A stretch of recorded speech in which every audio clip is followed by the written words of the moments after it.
Bueno, vamos a dar comienzo a esta conferencia, conversatorio más bien, titulada La memoria que no desaparece, en la cual contamos con la presencia de Tania Ramírez Hernández, representante de Hijos México, y Natalia Burstein, documentalista. Y también vamos a tener la presentación del documental Tiempo Suspendido, el cual fue dirigido por Natalia. Eso va a ser un poquito más hacia el final, y después del documental vamos a hacer o esperamos que nos dé el tiempo para hacer una ronda de preguntas o comentarios a las ponentes. Pues bienvenidas, vamos a darle lectura a sus semblanzas. Ay, perdón. Que me actualizaron. Me cambié yo la hoja, perdón. Hubo una actualización de último momento y me cambiaron la página. Exacto, tan recientemente. Bueno, pues se encuentra con nosotros Natalia Ramírez Hernández. Tania. ¿Qué dije? Somos como hermanitas. Tania, sí, ella estudió la licenciatura en Letras Hispánicas en la UNAM, un máster en proyectos editoriales por la Universidad Autónoma de Madrid y teoría crítica por la Universidad Complutense de Madrid. Cuenta también con estudios de doctorado en lingüística y teoría de la literatura por la Autónoma de Madrid.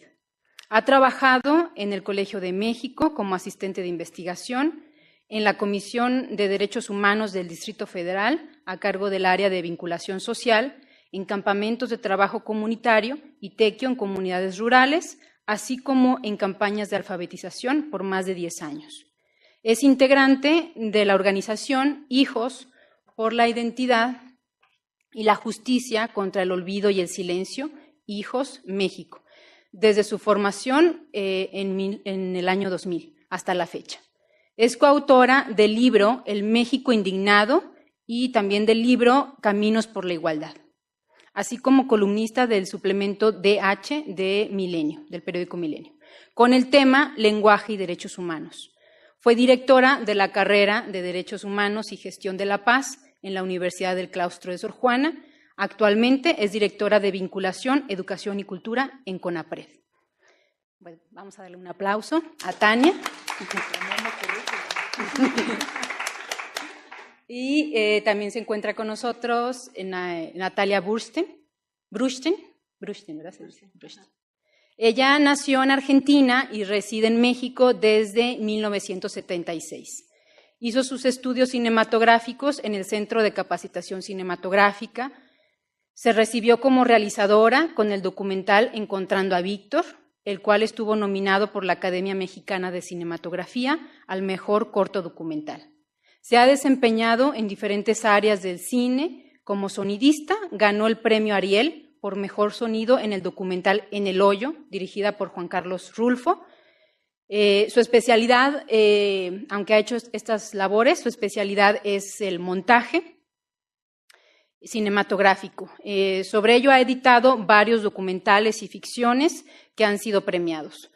Voy a mencionar algunos ejemplos porque han sido muchos su trabajo y sus participaciones en festivales. Por ejemplo, tenemos la película Cobrador, In God We Trust, del director Paul Leduc, la cual recibió el premio de edición El Coral del Festival Internacional de Nuevo Cine Latinoamericano. El documental también de Rosario, Memoria Indómita de Shula Ehrenberg, también ha recibido numerosos premios. En 2015 dirigió su primer largometraje documental, Tiempo Suspendido, que es el que vamos a ver en esta ocasión, el cual está participando en numerosos festivales y ha ganado ya premios. Entre ellos, en México, ha ganado premios en México, en Iberoamérica y en importantes festivales internacionales. Entre ellos, ganó el premio al mejor largometraje en el Festival Internacional Seechuchte en Alemania y fue nominado por la Academia Mexicana de Cinematografía. También estuvo nominado a Mejor Documental en el Festival Biarritz de América Latina, donde ganó la residencia artística en Lisieux, Francia, con el proyecto En la piel del otro. El proyecto que entiendo está en proceso, ¿verdad? Empezaste este año y sigues en ese proceso. Pues un fuerte aplauso también para Natalia. Y bueno, como les decía, el título de este conversatorio es La memoria que no desaparece. Entonces seguimos con esta temática, ¿no?, de esta lucha contra la desmemoria, contra la injusticia y la impunidad, y que yo creo que es aquí el tema central. Y en ese sentido, me gustaría preguntar, hablando de esta memoria en construcción, sobre todo en México, digamos, tenemos estos puntos de partida que hemos estado hablando de la represión y la persecución, la tortura, la desaparición, etcétera, en América Latina y antes en la España franquista, estamos en todo este contexto, pero en América Latina pues pareciera que México se queda un poco como al margen, ¿no?, de todos estos sucesos. Bueno, recibe a los exiliados, de lo cual hemos estado hablando, pero pareciera que en México no suceden estas cosas, ¿no?, o al menos eso pareciera a simple vista, ¿no? Creo que en México, bueno, eso es una apreciación mía, ¿no?, que si bien en América Latina se ha trabajado mucho sobre esta reconstrucción de la memoria, en México todavía falta mucho por hacer. Y bueno, eso me lleva a preguntar, bueno, y a cuestionarme, ¿no?, como todas estas acciones que se están llevando a cabo, que se han llevado a cabo, que se siguen llevando a cabo, como es la realización de documentales, como es la participación en movimientos sociales, en organizaciones, en trabajo comunitario, como leí un poco en la biografía de Tania. Y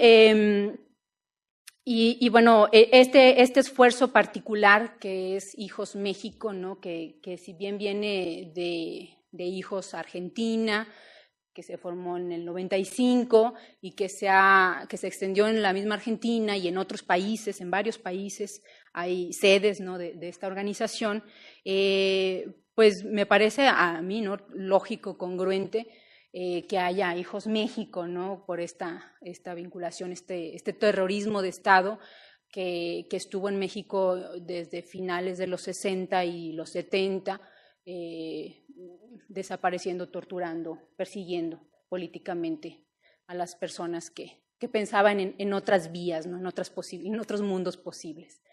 Entonces, creo que eso no se ha... Bueno, pienso, bueno, lo comentábamos, en mi generación en particular, que nacimos a finales de los 70, mis compañeros me decían que esas historias no tienen sentido ni siquiera de recordarse, y esa es mi pregunta para Natalia, ¿no? ¿Cuál es tu visión, tú que también eres de mi edad, somos de la misma generación? ¿Cómo ves tú, ¿no?, todo este panorama? ¿Cómo es tu participación, tu inclusión en esta organización, tu compromiso ético, ¿no?, al ser parte de este movimiento? Sí, claro. Primero, es un gusto y en serio, gracias por estar acá. Gracias por habernos invitado. Es la primera vez que Natalia y yo nos sentamos a la misma mesa para hablar de esta historia que nos es común, por ejemplo, ¿no? Y es muy padre también compartir mesa, pues esto, con la generación y las que llegamos en los 70s, ¿qué onda?, ¿no? El caso de Hijos México, y por ahí un poco la historia personal mía, tiene que ver precisamente con lo que decía Katia ahora, sobre cómo esa historia de exilios no solamente trajo personas, saberes, etcétera, sino trajo ideales e historias de lucha que de este lado se convirtieron en algo compatible con lo que estábamos haciendo y pensando de este lado, ¿no? A México en los años 70, sobre todo, le pasó algo que tiene que ver con esta frase de candil de la calle, oscuridad de la casa, ¿no? Que tuvo que ver con que, en efecto, respondimos a esa tradición de recepción y de albergue de exiliados, pues empezando con el gran exilio español, pero después también con las dictaduras del Cono Sur, etcétera. Y a México le sucedió algo muy curioso en términos de memoria y de amnesia o de esquizofrenia, que fue que a la par que estaba recibiendo y que había recibido por muchas décadas a migrantes, exiliados, perseguidos políticos, etcétera, al interior también estaba sucediendo esto. Muchos años después nos tuvimos que dar cuenta de que un cierto plan, conocido como el Plan Cóndor, respondía a una misma forma de respuesta desde los estados hacia las guerrillas, los movimientos organizados, etcétera, que hacían que por ahí de los años 60 y 70 hubiera una especie de bullicio social, también de bullicio de esperanza y de ideales. Fue una generación muy, muy linda la de nuestros padres y madres, ¿no? Que creyó en el mundo, creyó en un mundo más justo, repartido entre todas y todos quienes los habitábamos, creyeron que era posible y que sigue siendo posible la vida digna para todas las personas, el respeto a sus derechos, en igualdad, etcétera. Y resultó que ese proyecto de mundo era incompatible con ciertos intereses y fue por eso que se decidió, no estoy diciendo nada muy osado, está documentado suficientemente, se decidió desde la Casa Blanca o desde los gobiernos en Estados Unidos enseñar una doctrina de reacción política contra estos grupos y que se implantara articuladamente en toda América Latina. Eso lo que generó fue que en efecto hubiera en el Cono Sur represiones muy crudas, directas, duras, como en temas de dictaduras y tal, pero en México vivíamos en democracia, si se acuerdan, ¿no? Vivíamos en una armónica y amigable democracia que nos permitía abrir los brazos al exilio de las dictaduras del Cono Sur, pero obviamente acá también había mexicanos y mexicanas que se estaban organizando por esa apuesta de país y de mundo mejor, solamente que acá la forma de detener ese proyecto fue un poco más velada, ¿no? No fue imponiendo una dictadura militar quizá, pero sí fue articulando las mismas prácticas represivas, en concreto la desaparición forzada, ¿no? ¿Qué es lo que eso genera? Que en México haya desde 1969, es el primer caso de un desaparecido político documentado, profesor Epifanio Avilés de Guerrero, profesor de Guerrero, fíjense. A partir del 69 empieza a darse esta práctica de desaparición forzada de personas por motivos políticos en ese momento, ¿no? Con esa configuración sí muy clara. Y en todo ese tiempo que es mal llamado guerra sucia, porque en efecto fue más bien un terrorismo de Estado sobre la población que intentaba organizarse, pues eso, para esta construcción de proyecto de mundo, se sucedieron las desapariciones forzadas, ¿no? Se sucedieron y hubo muchos mexicanos y mexicanas que fueron desaparecidos por esta razón, ¿no? Uno de ellos, mi padre, ¿no? ¿Qué es lo que pasa?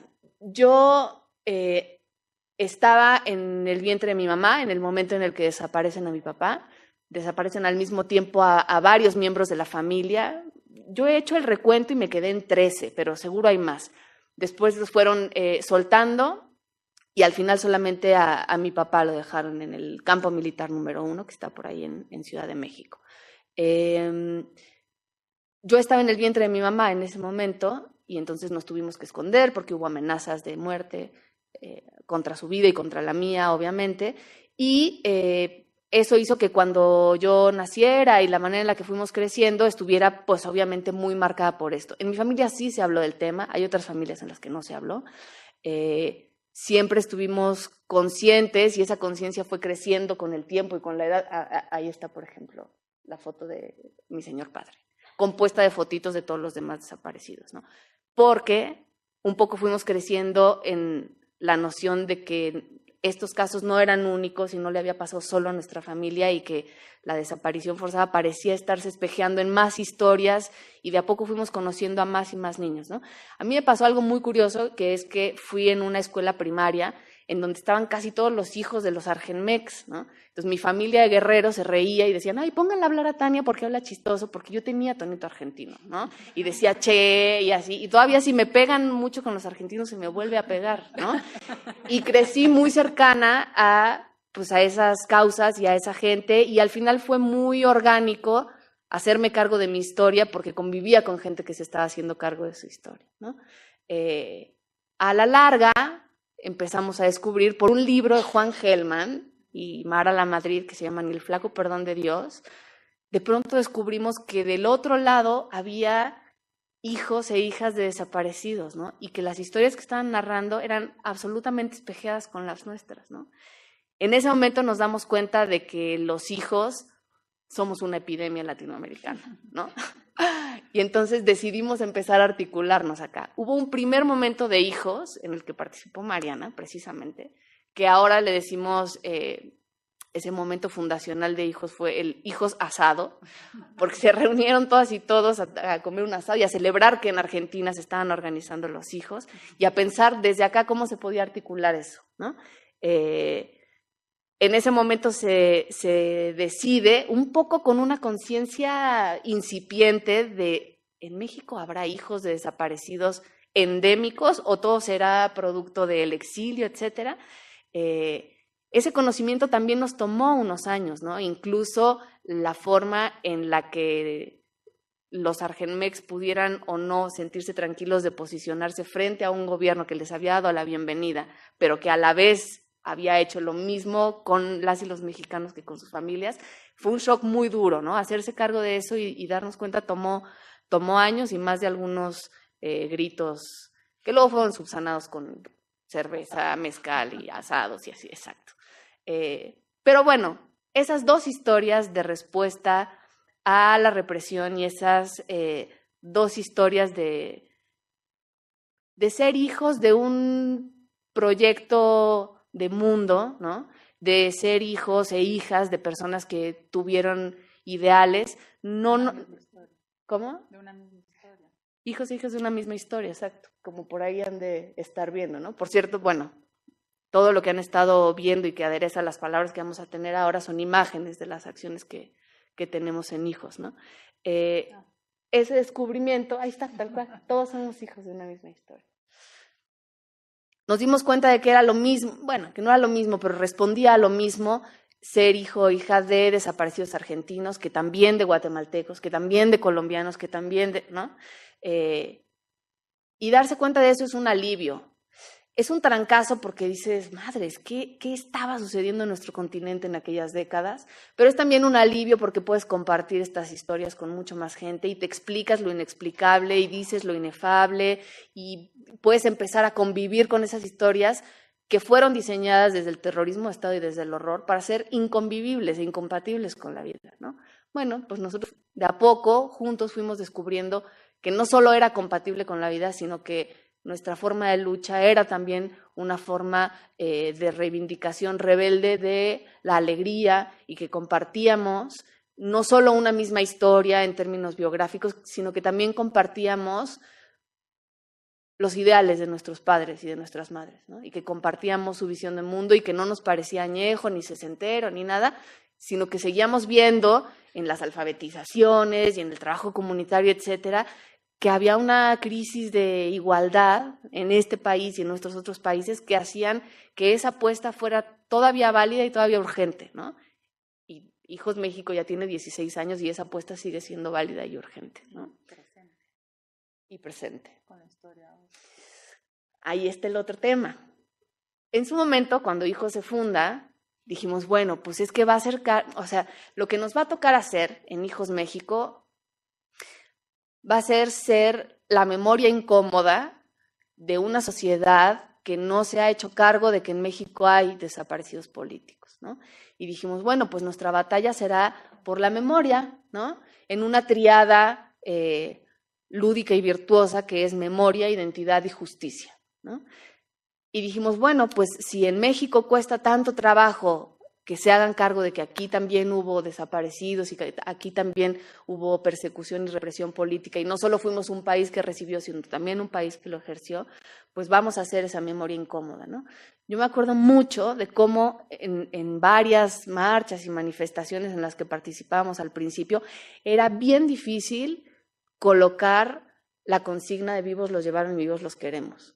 Le teníamos que decir a los de al lado, oye, yo voy a gritar vivos los llevaron y entonces tú tienes que gritar vivos los queremos. La gente no lo hacía, no entendían. En serio costaba mucho trabajo. Ahora mismo esa frase se ha dicho, se ha gritado y se ha escrito tantas veces. ¿Por qué? Porque hay otras triadas menos virtuosas y una es la de la desmemoria que genera impunidad y la impunidad genera repetición, ¿no?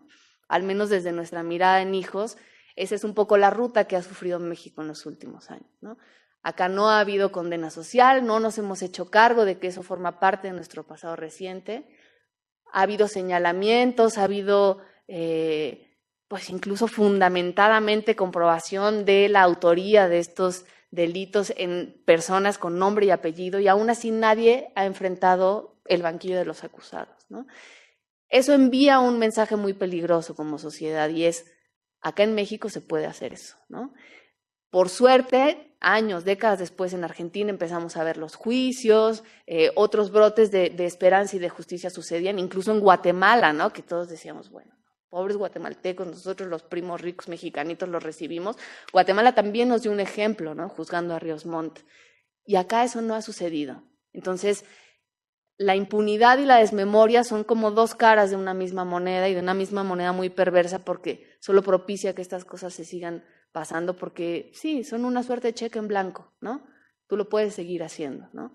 Y eso envió un mensaje muy nocivo en nuestra sociedad, que fue bien recibido por la criminalidad organizada y cuestiones más complejas, que han hecho que ahora mismo la desaparición forzada no solo sea posible, sino sea masivamente posible, y que este país se haya convertido en uno de los punteros en términos de desaparición forzada, ¿no? Si en Argentina el grito y la consigna era 30,000 compañeros desaparecidos, imagínense que en México, hasta hace poco, cuando recién hubo cambio de partido en el poder, la cifra oficial que se arrojó fueron 28,000 desaparecidos.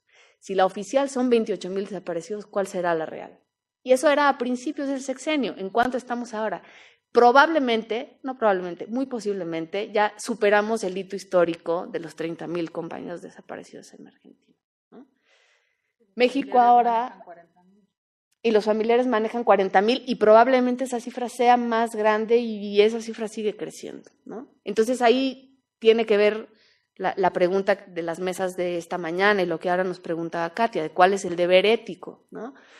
La memoria tiene que ser incómoda para aquellos que apuestan por la desmemoria, pero también para uno mismo y para una misma, ¿no? Y en ese sentido, hablar de las memorias quizás sea más orgánico y más inteligente, porque no habrá solamente una versión, ¿no? Y la memoria también es plástica y es cambiante, y bueno, tiene todo que ver con lo que va a decir Nati ahora y con el documental, pero la memoria está hecha de una materia humana. No puede ser escrita, no puede ser declarada, no puede ser única, y más nos vale estarla pensando y repensando, ¿no? Y esa memoria ahora se convierte en un deber ético también para todas las personas que nos faltan, ¿no? Eso, si en Hijos México al principio la apuesta fue, bueno, nosotros vamos a ir por la condena social y porque no se olvide que en este país hay huecos en los parques, y hay huecos en las bancas, y hay huecos en las escuelas, y hay huecos en las fábricas, y hay huecos en todos los espacios de trabajo, pues ahora mismo somos un país al que le rebanaron un pedazote, ¿no? Y hay un deber ético ahí, ¿no? Y yo creo que la memoria también tiene una de sus diadas virtuosas con el llamado ético, y en el caso nuestro además con ese llamado ético de habernos hecho cargo de que la lucha de nuestros padres y de nuestras madres es también nuestra lucha, ¿no? No tiene sentido hablar solamente de defender la memoria y la justicia de los desaparecidos de los años 60, 70, 80, si no nos damos cuenta que ahora, caso emblemático Ayotzinapa, pues lo que estaba sucediendo era un ataque contra una apuesta de educación multicultural, desde la ruralidad, de chicos que deciden cambiar este país a punta de enseñanza, etcétera, etcétera. Entonces, hacer de la memoria un verbo, como decimos en Hijos, es también un llamado ético, ¿no? No es solo un deber nostálgico, y puede ser algo hasta bastante divertido, ¿eh? No sé si se están dando cuenta, pero en muchas de las cosas que hacemos nosotros acá nos divertimos un montón, ¿no? Es muy bonito estar en contacto con los que faltan, la verdad. Escribir sus nombres en las calles, dibujar sus rostros en las esquinas, reconstruir sus historias, llamarle por teléfono a las familias para que te cuenten, no la típica historia de él fue militante, de sino a qué le tenía miedo, qué juego le gustaba en la feria, le gustaban los deportes o era más bien tímido o era más bien... reconstruir esas historias es muy lindo y en serio, cuando uno lo está haciendo, siente que ese hueco país que nos queda, de a poco se empieza a llenar de alguna forma, ¿no? Y por eso, bueno, en Hijos nos hemos dedicado a hacer una serie de acciones por la memoria, contra el olvido, por la condena social, contra la impunidad, también movidas que intenten hacer que la justicia se siente entre nosotros, ¿no? Y bueno, con actividades que puedan ser lúdicas, llamativas, también desde otra forma de militancia, ¿no? No de salir con la misma frase ni la misma pancarta, etcétera, sino intentar acercarnos a la sociedad por todos los medios posibles. En Hijos México mucho en diálogo con ciertas prácticas performativas y ciertas apuestas estéticas, que algunas las están viendo allí.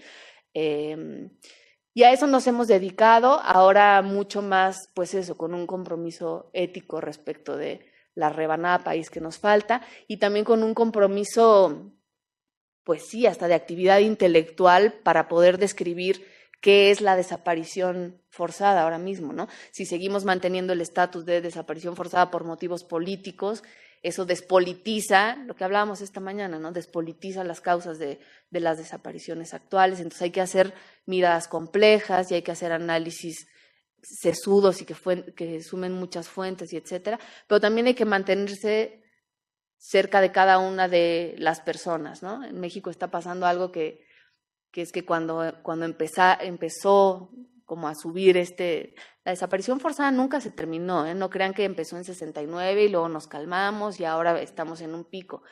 No ha habido un solo sexenio en el que no haya habido desaparecidos, ¿no? Por motivos políticos tampoco. En ese incremento constante hubo un momento en el que los familiares de los desaparecidos en los 70 dijeron, no, pues es que ahora ya nos quitó foco todo el movimiento de Sicilia. Y luego el movimiento de Sicilia dijo, no, pero es que ahora ya nos quitó foco todo lo de los 28,000. Y luego los 28,000 dijeron, ahora ya nos quitó foco Ayotzinapa, ¿no? Entonces creo que también, si vale decirlo y si cabe decirlo acá, uno de los deberes éticos que tenemos es dotar del mismo valor y de la misma urgencia de presencia a cada una de esas historias de personas desaparecidas, ¿no? E irnos haciendo cargo de que llenemos con sus historias y con sus rostros y con sus nombres pues todos los asientos que nos faltan, todos los lugares que no están ocupando ahora mismo, hayan sido de la Escuela Normal Rural Isidro Burgos o hayan sido de donde se les ocurra, del estado que sea, porque en todos los estados hay, de la profesión que sea, porque todas las profesiones hay, de todas las edades, etcétera, ¿no? Entonces creo que acá la dejaría para un primer saque, ¿no? Sí. Bueno, pues ahora, bueno, pensando en lo que me dices, ¿no? De estas memorias múltiples y un poco también conectando con lo que dices, que las actividades que hacen, que son lúdicas, que implican un poco este juego, ¿no? Pues no desacralizar, ¿no? La memoria, por así decirlo, pero sí acercarla, ¿no? Hacerlo como algo mucho más subjetivo, mucho más íntimo y que puede tener elementos de todo tipo.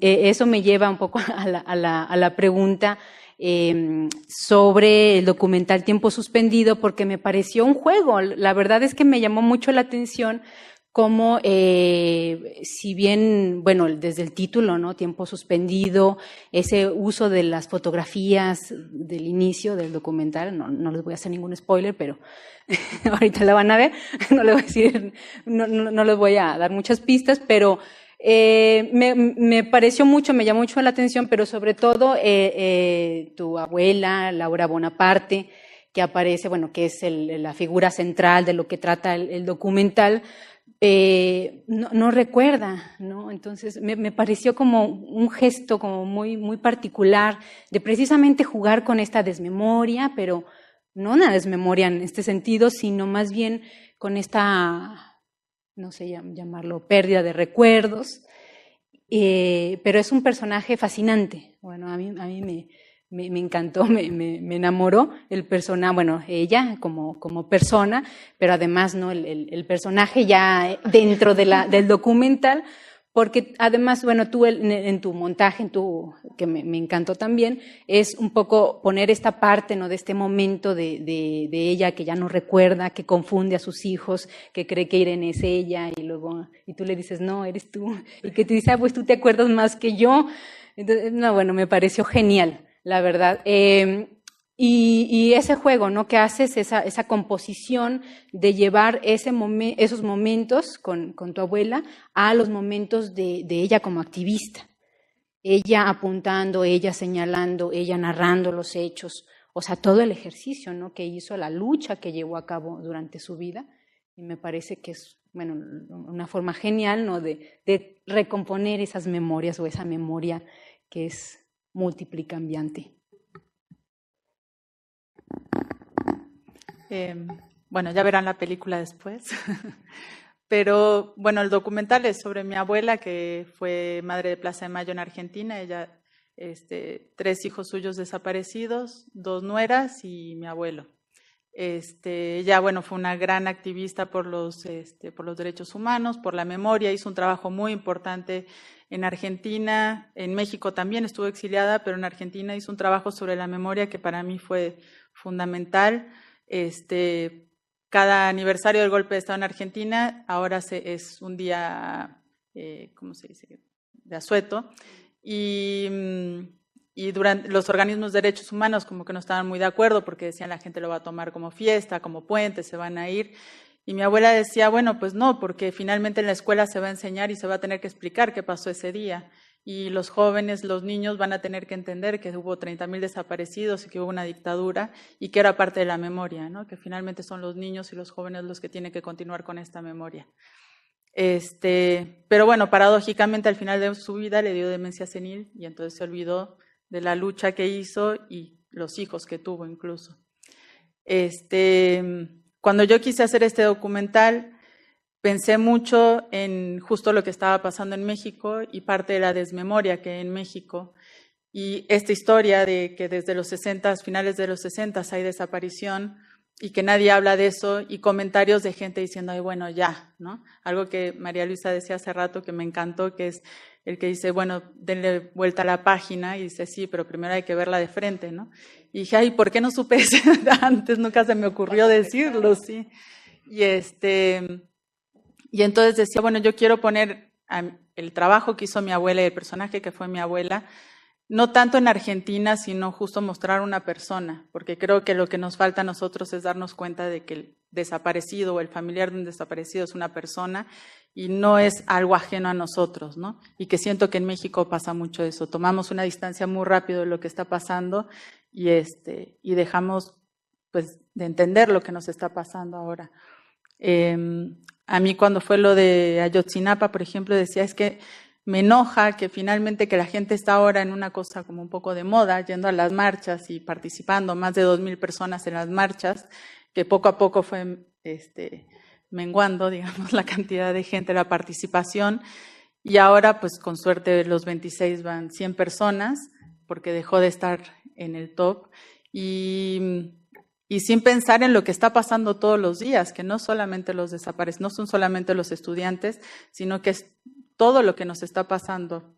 Y bueno, nada, yo quise hacer la película pensando justo en eso, en sacar, mi abuela es un personaje, ella pues sí es un personaje en sí, pero es un ser humano, ¿no? Y creo que eso es lo que somos todos, seres humanos, y que tenemos que entender de que la participación es de todos, no es de unos pocos. No es dejar el trabajo a los hijos nada más para que sigan pidiendo justicia por los desaparecidos en México, no solamente dejar a los familiares de los normalistas pidiendo por sus hijos, no solamente dejar a las madres de los feminicidios que hay pidiendo por sus hijas, ¿no? Es el derecho de todo, o sea, todos nosotros tenemos que pedir que siga habiendo justicia y que pues tienen que estar los criminales en su lugar, ¿no? Bueno, a lo mejor la pregunta que sigue es un poco reiterativa, pero me gustaría que ahondaran más precisamente bueno, y sobre esta misma idea, ¿no? De lo que comentaban hace rato, de que no darle un tinte ideológico, sino más bien de ideas, ¿no? Porque siento que un poco, bueno, pero esa también es mi percepción, que se desdeña porque hay una carga ideológica. Y entonces no hay que recordar porque eres marxista o algo así, ¿no? Entonces no, o anarquista, o no sé, algo, o guerrillero. Entonces no. Por algo será. Exacto, ajá, o por algo será, ¿no? Entonces, retomar un poco eso y decir, bueno, más allá de las cuestiones ideológicas que pueden estar presentes y que yo creo que no tienen nada de malo tampoco, pero bueno, más allá de eso, pensar cómo hacer este ejercicio, llamarlo por su nombre, terrorismo de Estado, ¿no? Recordarlo para no repetirlo, recordarlo para luchar en contra de esta impunidad. Y en México nos falta mucho, lo vuelvo a decir. Pero ustedes, ¿cómo ven, con qué herramientas, para quién, para qué, pensando en el trabajo que precisamente hacen? O sea, ¿cómo hacer este ejercicio de memoria? Y quizá, no sé, bueno, ustedes me dirán, borrando estos cuestionamientos ideológicos o no. Sí, no es reiterativa y es buena pregunta, porque creo que por ahí también está parte de la respuesta de cómo hemos reaccionado como sociedad en México, e incluso de por qué esos 2000, las primeras marchas fueron más, ¿no? De Ayotzinapa, fueron mermando. Yo no vivo mucho en ese mundo, pero sé que para una buena parte de la sociedad mexicana los derechos humanos se ideologizaron, ¿no? Y de pronto derechos humanos quería decir defiende delincuentes, y de pronto derechos humanos quería decir estar de un lado, ¿no? Y no estar por la humanidad o por la justicia. Hay una categoría que puede ser jurídica, pero si vamos más a la raíz, pues hasta lingüística, pero sobre todo del significado, cuando hablamos de crímenes de lesa humanidad, la desaparición forzada, los genocidios y este tipo de crímenes se llaman de lesa humanidad porque lastiman a la humanidad, porque lesionan a la humanidad. Y eso quiere decir que nos lastiman a todos y a todas, ¿no? Y eso quiere decir que Auschwitz nos sigue lastimando, ¿no? Aunque no hayamos ni nacido en esos tiempos ni en esas coordenadas, todo lo que lastima a la humanidad nos lastima por igual, ¿no? Y sobre todo si recordamos que cada vez que algo así sucede y se olvida y no se castiga, podemos estar abonando a un futuro que no es como el que quisiéramos, ¿no? Yo recuerdo mucho que cuando empezábamos a hablar acá en México de los desaparecidos en México y tal, algunos periodistas o así, gente más solidaria que intentaba acercarse para ganar adeptos a la causa, decían, no, pues es que imagínate que fuera tu papá, o imagínate que fuera tu tío, o imagínate que... ¿Por qué necesitamos imaginarnos que el daño esté en nuestra familia para sentir que el daño a la humanidad nos lastimó igualmente, ¿no? Y ahí hay una dimensión de crisis de lo humano en lo que creo que vale mucho la pena pensar, y es otro de los deberes que tenemos como sociedad, y es uno de los deberes de las universidades, reflexionar profundamente sobre qué está componiendo la crisis humanitaria de ahora mismo, ¿no? Porque no es una crisis humanitaria en el sentido de las cifras, es una crisis de lo humano, ¿no? O sea, el valor de las personas, el valor de la persona, el valor del ser humano, el valor de la existencia, nos estaríamos haciendo pato mucho si pensamos que está dada por sentada, ¿no? Estamos volviendo a ver formas de esclavitud, ¿no? Y de pronto damos como que tenemos la idea de que la esclavitud eran esos barcos con negritos encadenados remando y tal. Y lo que está pasando ahora mismo con la trata es una nueva forma de esclavitud. Y es masiva y está sucediendo al lado nuestro, en todos los estados de este país, ¿no?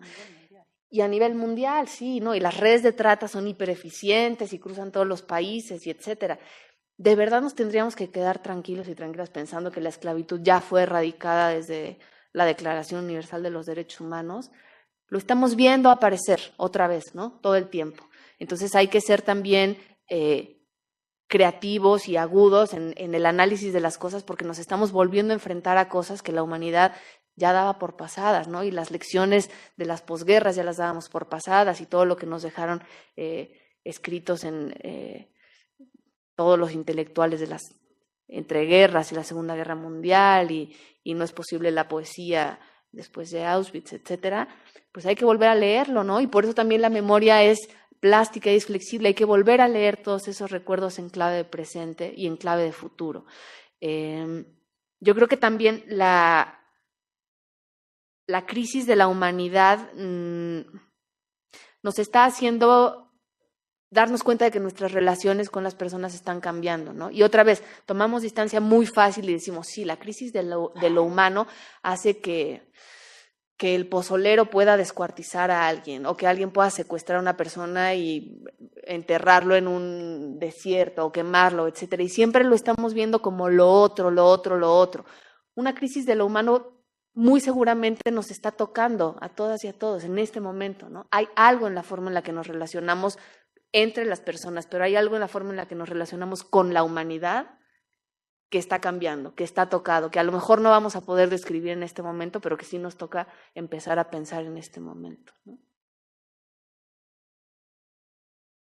Sí, bueno, o sea, yo lo que me pregunto es cómo hacer para que, en qué forma uno pueda cambiar el speech, digamos, para que la gente empiece a identificarse con estas historias, ¿no? Y pueda empezar a entender lo que nos está pasando. Es como que la palabra memoria también ya toma un significado de izquierda, o un significado sin sentido, digamos, ¿no? O sí, o incluso lo que decías, derechos humanos, pues ya pasa a tener otro sentido sin entender lo que significan los derechos humanos. Y entonces, pues sí, yo lo que me pregunto es cómo hacer para que la gente pueda entender. O sea, hay una parte que yo creo que es muy fuerte, que tenemos una lucha contra los medios, ¿no? La gran mayoría tiene Televisa y TV Azteca aquí en México, y es la información que tienen. Por ahí pueden estar viendo todo el tiempo información, y llega un momento donde dejan de entender lo que está pasando, sin juzgarlos a ellos, sino simplemente cuál es el acceso que tienen a la información. Porque pues finalmente nosotros estamos aquí, todos nosotros somos conscientes de lo que pasa, pero ¿qué pasa más allá? Y cómo hacer entender de que lo que está a los que están más allá, que lo que nos está pasando, pues es justo esto, ¿no? Lo que dice Tania. Es que, claro, como yo estoy en eso y los derechos humanos, me clavo en el horror y etcétera, pero de pronto está bueno pensar en cuáles son las herramientas y las salidas y etcétera, ¿no? Sin que suene belicoso ni mucho menos, pero la rabia es también un motor, ¿no? La rabia arde, y es bueno saber que hay algo que no se ha apagado ahí. Entonces, yo creo que también es bueno sentir rabia, ¿no? Es bueno sentir rabia frente a lo que estamos viendo, y es bueno que, si esa rabia se siente, haga que esa llamita, que a lo mejor está en chiquitito, etcétera, crezca, porque su calor también le va a dar iluminación a ese futuro que nos está haciendo falta diseñar, imaginar, vislumbrar, ¿no? Y lo humano permanece, pese a todo, ¿no? Y la humanidad también, y la historia nos han dado muestra de eso. Lo humano permanece porque vale, ¿no? Y al final todas las personas valemos, ¿no? Suena obvio decir esto, pero incluso es terrible a lo mejor lo que voy a decir, y a ver si no se prende el boiler, pero incluso las personas que están cometiendo trata y desapareciendo y lo que sea, son personas y valen como seres humanos, ¿no? Y por supuesto que ya les tocará, más nos vale enfrentar la justicia y en los mecanismos que describamos e imaginemos, pero también tenemos que empezar a imaginar la sociedad con los que nos quedan. A mí esta idea me ha asaltado de hace poco y me inquieta, y no sé muy bien qué hacer con ella, porque si estamos hablando de 40,000 personas desaparecidas, del 2007 para acá, por más eficiente que sea esa maquinaria, estamos hablando de miles de personas metidas en esto. Y la sociedad de los que quedan es la sociedad de los que lo ha operado, de los que han cooperado, de los que han mirado para otro lado y lo han permitido, ¿no? Y ahí tampoco hay que ser tan autocomplacientes de decir, no, yo sí he puesto todo de mi parte para... Pues no, la muestra más clara es que como sociedad no hemos puesto todo de nuestra parte y nos tendremos que hacer cargo de que en algún momento no dimos hasta el último aliento, ni le dedicamos hasta el último minuto, ¿no? Nada, sin martirologios y sin sentirnos culpables, pero la sociedad que nos queda ahora mismo es la sociedad, eso, ¿no? De los que quedamos por suerte, de los que quedaron porque la operaron, de los que quedaron porque se hicieron a un lado y la permitieron y tal, y en serio más nos vale empezar a pensar en esto, ¿no? A mí, pues sí, el caso de Colombia me parece muy resonador y me acuerdo cuando en México se hablaba de la colombianización de México y todos decíamos, ¡ay, qué horror! Yo ahora mismo digo, bueno, pues ojalá estuviéramos teniendo, exacto, ojalá tuviéramos las reflexiones que ahorita está teniendo la sociedad colombiana, ¿eh? Nada que aplaudir al no, pero es una sociedad que está pensando en cómo reconstruirse y cómo diseñar su futuro con los que se quedaron, con los que hicieron, con los que omitieron, con los que, ¿no? Y creo que esa es una tarea pendiente, pues que puede ser cuesta arriba, pero que también puede ser muy creativa. O sea, estamos en un momento en el que yo creo que ya no nos queda mucho por perder, ¿no? Entonces nos queda todo por diseñar, nos queda todo por imaginar, nos queda todo por ganar, nos queda todo por inventar, ¿no? Y ahí cuando decimos que, ay, a los jóvenes les viene una muy difícil y tal, es cierto, pero también dándole vuelta a esa página leída, hay una página en blanco que hay que escribir y es una gran oportunidad, ¿no? Es una gran oportunidad también y pues eso, haciéndonos cargo de que cada persona vale porque existe, que cuidar a las y los demás tiene un sentido, que la humanidad permanece y que lo humano continúa, seguramente encontraremos la ruta. Nos va a costar más o menos tiempo, ¿no? Estamos, yo creo que saliendo del shock. Ojalá ya estemos saliendo, quizá estamos en pleno shock, ¿no? Quizá estamos en pleno shock. Y cuando estás en shock, pues eso, es como los platillazos en las orejas, no te das cuenta de dónde estás desorientado, no sabes ni si es de día ni de noche, ni qué temperatura, ni dónde estoy. Pero por ahí los zapatistas tenían una frase muy linda que es que justo el momento más oscuro es cuando está a punto de clarear. Pues bueno, esperemos que ese pueda ser una de las descripciones de este momento, ¿no? Bueno, pues me gustaría que Natalia, a ver si nos platicaras un poco sobre lo que es para ti esta realización de documentales, que por algo eliges hacer documentales, ¿no? De eso me llama la atención. ¿Por qué eliges un documental, por ejemplo, para transmitir esta historia de Tiempo Suspendido? ¿Por qué no crear una ficción? ¿Por qué no irte por otra vía? Yo pienso en algunas cosas, ¿no? De que te permite, pues, representar, ¿no? Estas historias, te permite o presentarlas quizá de una manera, pues tal cual son, la persona, ¿no? El personaje de tu abuela. Pero me gustaría que tú nos contaras. Bueno, no hago ficción porque no me animo a dirigir actores. La verdad, eso es todo.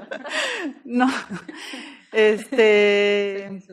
la verdad es que, pues, empecé en el documental como medio de casualidad, pues hacía sonido directo y entonces pues me empecé a meter. Me gustaba mucho el documental como en la parte social, siempre lo vi como un tema interesante como a transmitir, porque bueno, finalmente, y creo que esa es una reflexión a la que llego ahora, me gusta más el documental que la ficción, porque la ficción, y no me vayan a quemar, es una representación de la realidad y el documental, aunque también es una representación, porque finalmente no es objetivo el documental, porque es el punto de vista del director, son las mismas personas las que están contando la historia que han vivido o les ha tocado vivir, ¿no?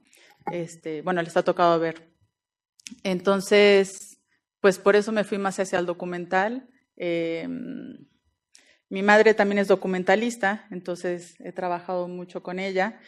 Por obvias razones en la familia, en la historia de la familia, pues me ha parecido más interesante hablar sobre lo social y lograr transmitir las experiencias que nosotros hemos tenido en la familia, pues hacia afuera, de alguna manera. Y bueno, algo muy loco que me ha tocado ver en las últimas generaciones en las escuelas de cine es que en el tema documental los chavos no se animan a ir afuera, ¿no? O sea, están como una cosa muy hacia adentro, mostrando historias propias, digo, no sé, yo no lo haga, pero no se animan a mostrar lo que está afuera. O sea, no sé si es como esta cosa de estar tan hacia adentro con las redes, ¿no? De que estás muy informado todo el tiempo con Facebook, Twitter, etcétera, y estás como en esta información constante, pero en realidad nunca estás en contacto con lo que está pasando afuera, ¿no? Y una cosa que ahorita que estabas hablando yo pensaba y decía, bueno, justo el tema de la rabia, ¿no? Me va a brincar como un poco el tema, pero después regreso porque es parte de... Cuando fue las de las primeras marchas de Ayotzi, yo decía, no, pues hay un chingo de rabia acá y la gente, algo va a pasar, ¿no? O sea, se siente que hierve la sangre. Y en la última marcha que estuvimos de los 2 años, fue deprimente. Bueno, yo salí muy, muy triste de ahí porque lo que sentía era que la gente estaba participando porque había que ir, pero nadie estaba enojada. O sea, se había perdido el enojo y más bien pues estaba todo el mundo riéndose y platicando mientras hablaban los familiares y hablaba la gente y fue muy triste porque dije, ¿a dónde se fue toda esa rabia que era el motor, ¿no? Finalmente. Y bueno, yo creo que esa es parte también de lo que veo ahora en los jóvenes que cuando hacen documental están solamente viendo hacia adentro, ¿no? Y no están conectados con lo que está pasando afuera. Bueno, esa es como parte de lo mío. Bueno, yo creo que, no sé si les parezca una pregunta para las dos y luego vemos el documental para que no se nos vaya tanto el tiempo. Bueno, ya hablando de esta rabia, de este coraje, es como el arranque, ¿no? Entiendo yo, de un proceso, porque al final de cuentas, pues todas esas historias están dentro de un proceso. No sé, igual a lo mejor el hacer este tipo de dinámicas que hacen ustedes, de actividades, este tipo de manifestaciones como es el documental, pues también sirve de alguna manera, aparte de compartir y de todo, no sé si lo vean también como una forma de catarsis y un poco pues ir trabajando sobre esa rabia con la que se empieza y bueno, para los que tuvieron a alguien desaparecido, pues debe ser algo pues muy doloroso, a lo mejor un proceso que no termina. Y la pregunta era, ustedes, el perdón, yo creo que el perdón sí lo hay, está al final, ¿no? Y a lo mejor falta mucho para llegar a eso. O sea, nos quedamos... Es otra mesa. Otra mesa. No, pero ustedes ¿cómo lo imaginan siquiera? Esa es la pregunta. ¿Cómo lo imaginarían si en algún momento pudieran, por ejemplo, el grupo de Eureka, bueno, no sé si hay alguna posibilidad siquiera de imaginar algo así en algún momento, porque al final pues es una categoría también humana y lo pensaba también por lo que decías, ellos también son personas. Entonces, bueno, dale. No, yo eso, creo que para que haya perdón primero tiene que haber juicio. O sea, se tiene que juzgar, se tienen que esclarecer, nos tienen que dar información, ¿sabes? O sea, yo creo que primero tienen que estar, digamos, las cuentas claras. Y una vez que están las cuentas claras, entonces sí hay perdón. Yo no hablo del ojo por ojo, o sea, yo no creo en la violencia tampoco, pero sí creo que primero tiene que haber justicia. Todos los desaparecidos, torturados, exiliados, o sea, ahorita tenemos en Tijuana, por ejemplo, la cantidad de haitianos y africanos que hay por ahí, ¿no? No se habla de la migración que hay en México, la migración interna también, yo creo el desplazamiento que hay de las comunidades que tienen que moverse a otros lugares porque no pueden permanecer en sus mismos sitios. Nada, yo creo que primero tiene que haber justicia, aclarar todos los hechos, como decía, y después entonces puede venir el perdón. Porque ninguno de todos los que han sufrido hasta ahora han tenido justicia. O sea, no han sido juzgados, pues. O sea, yo no digo que está bien o está mal lo que hayan hecho, pero tienen que estar juzgados todos, digamos, ¿no? A mí cuando me han preguntado si sería posible el perdón, yo siempre digo, pues pregúntenle a mi papá, ¿no? También ahí hay un tema de en quiénes tendría que estar otorgar el perdón y cómo nos siguen faltando esos que tendrían que dar el perdón por más que empecemos a hablar de perdón, ¿no?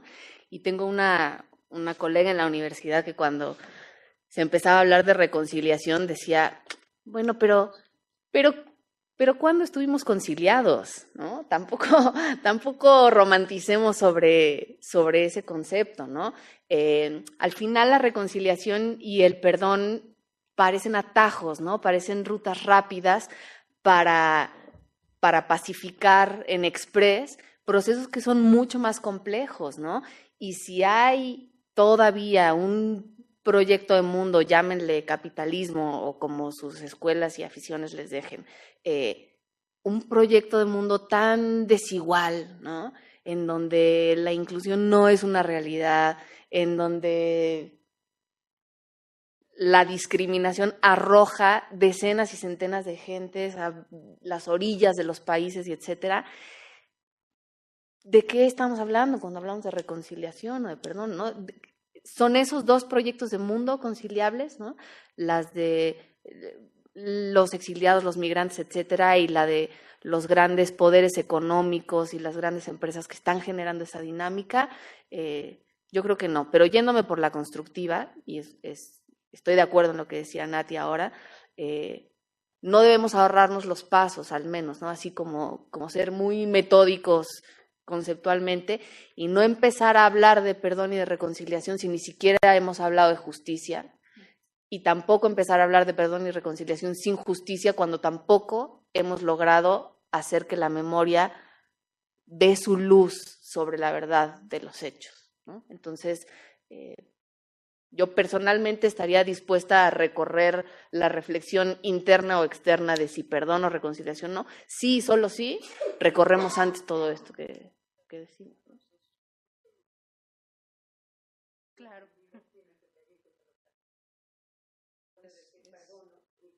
Exacto. Nadie se ha hecho cargo, ¿no? Exacto. Sí. Pero creo que había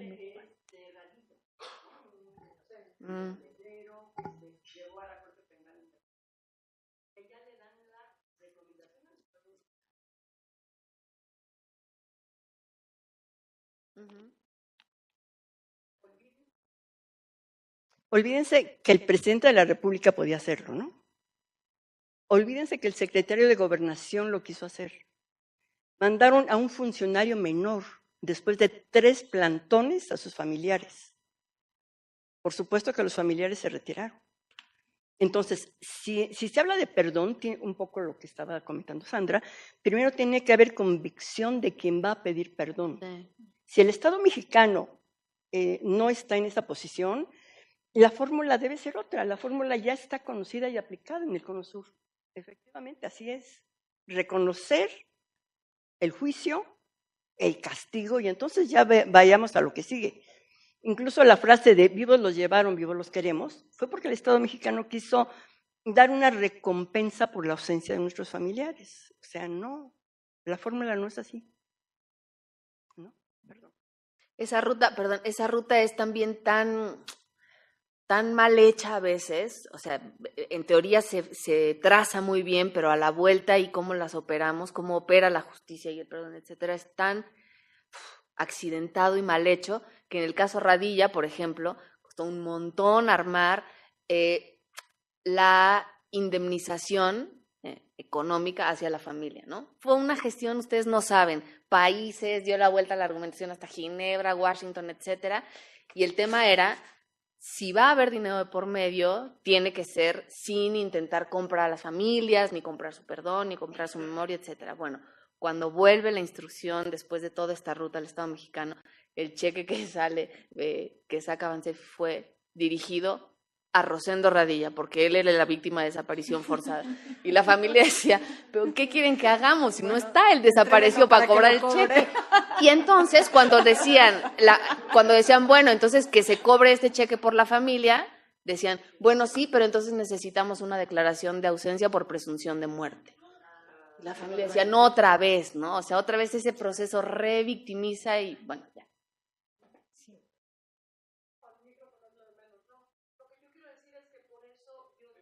Es que creo que se graba. Sí, es para la grabación. Perdona la transmisión en streaming. No, lo que quisiera decir es algo muy rápido y es que no estoy muy de acuerdo con esta distinción que se hizo al principio sobre desideologizar. No es ideología, son ideas, perdónenme, no vamos a desideologizar porque no vamos a despolitizar esto. Y es cierto que hay que recuperar lo humano, pero también es cierto que aquí hay posturas políticas que responden a proyectos sociales, políticos y económicos muy claros. Entonces, yo me opongo. Es distinto si entramos al otro proceso. Si entramos al proceso de reconciliación, es otra cosa. Si hacemos el proceso colombiano, es una cosa. Si hacemos el proceso argentino, perdón, pero tampoco hay ningún militar que se esté arrepintiendo ni pidiendo perdón. Hubo uno, Silingo, que dijo, ay, sí tiramos gente desde el avión. Punto. Nadie más. Los demás podemos decir, los perdonamos, pero ¿a quién vamos a perdonar? Entonces, no me parece que haya que desideologizar, porque eso implica despolitizar.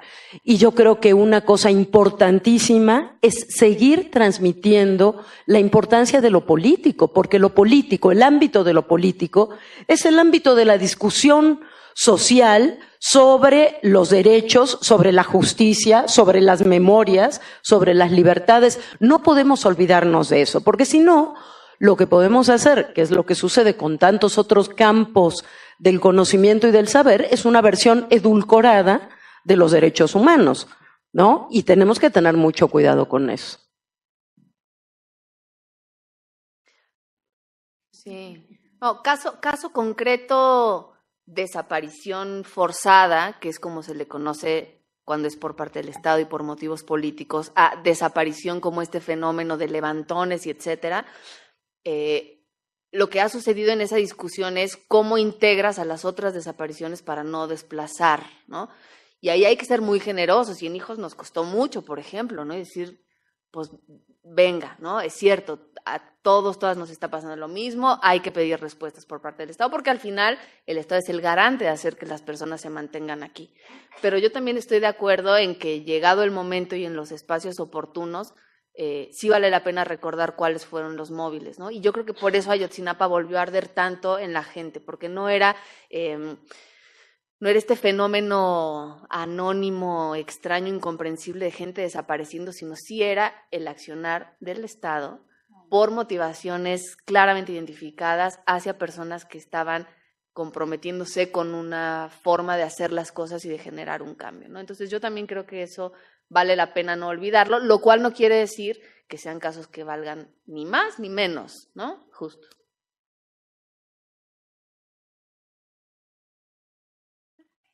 Sí, vamos a ver el documental de Natalia.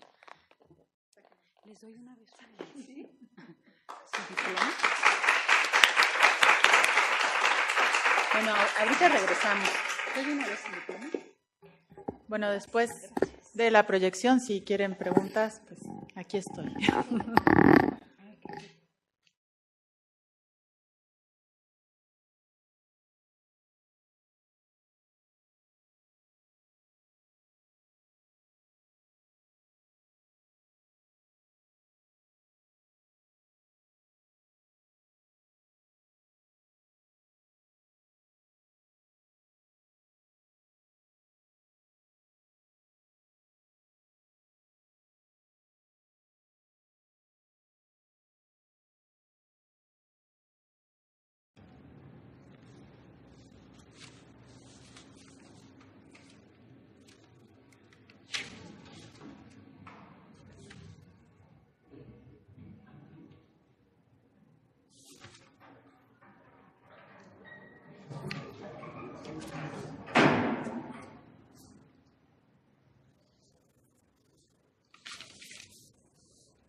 Discurso de Laura en la Facultad de Derecho, marzo 2006, Argentina.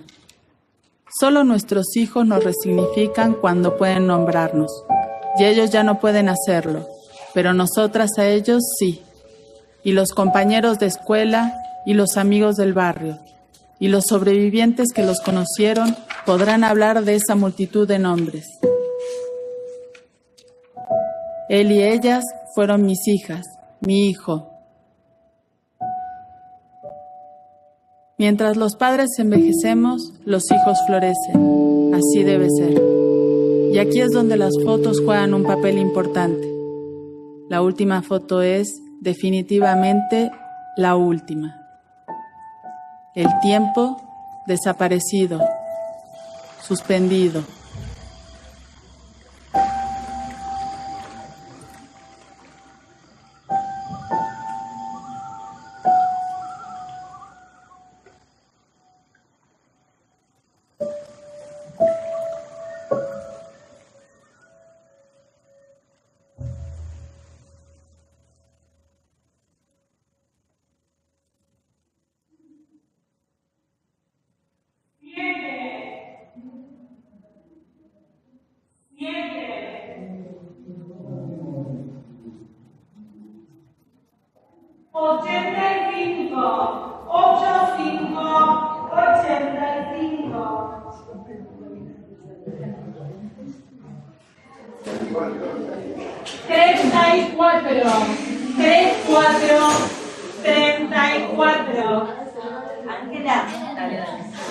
Ah, qué tonta. 51.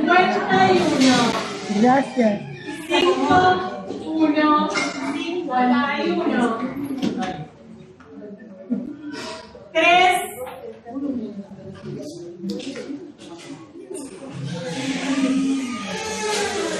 42.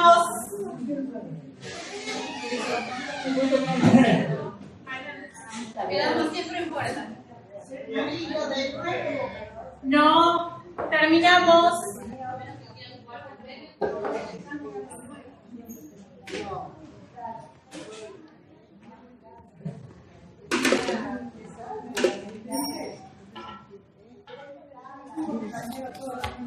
He dado tantos buenos y malos pasos. No sé, antes me acordaba un poco más de esas cosas. A medida que pasa el tiempo, lo bueno y lo malo se confunde y se termina borrando. Si vos no te acordás bien de una cosa, lo inventás o se perdió para siempre.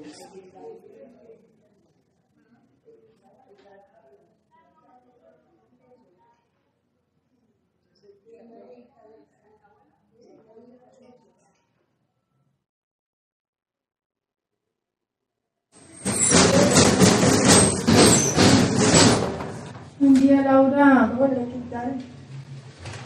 Mira, qué linda chica.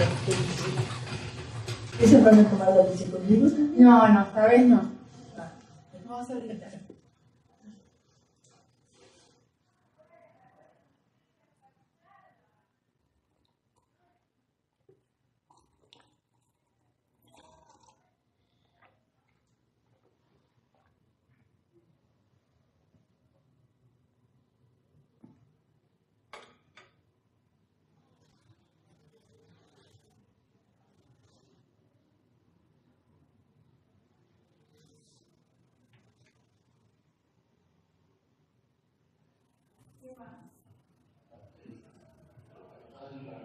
Es linda la mañana. No hay nubes de tormenta. Está fantástico. Mira, linda. Tuve una infancia muy linda, eso sí. De veras.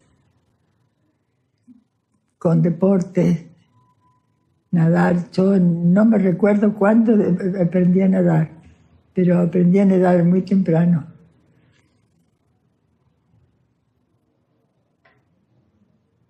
Mi padre era un santo varón, un hombre era fantástico. Nos enseñó a nadar a todos Y nos llevaba al club a nadar en el río, ¿eh?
¿Esta quién es?